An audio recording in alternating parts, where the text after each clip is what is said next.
The COVID-19 virus, which wreaked havoc in Barbados and across the world, is no longer a global public health emergency.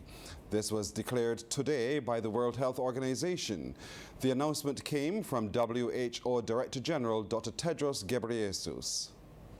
Well, joining us now for her reaction to the announcement is the President of the Barbados Association of Medical Practitioners, Dr. Lynda Williams. Dr. Williams, thank you for joining us.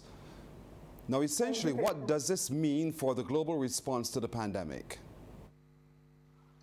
So, the public health agencies use very specific terms, and this declaration, as Dr. Ghebreyesus said, it doesn't mean that COVID-19 is no longer a threat.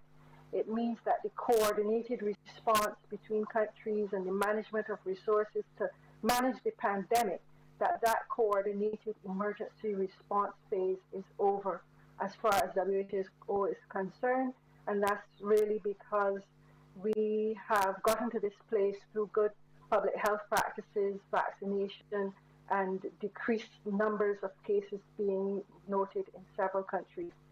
It means that each country must now look within its own borders to determine what metrics it will continue for surveillance.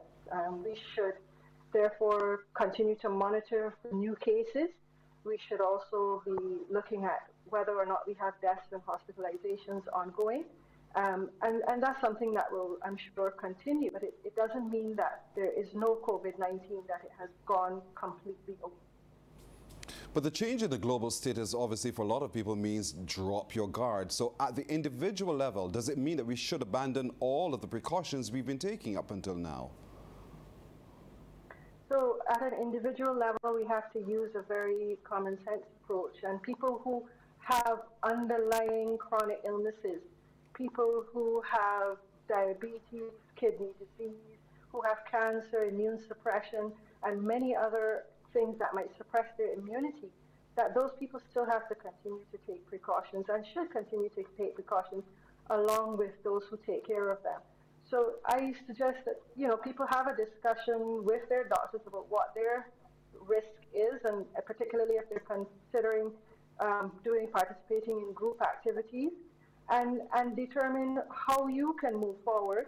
Wearing masks, if you feel that you must continue to do so, then you should, because it's your risk and your health, and now we have to come up with a plan for how you will manage that risk in the presence of COVID-19 that still is circulating in Barbados.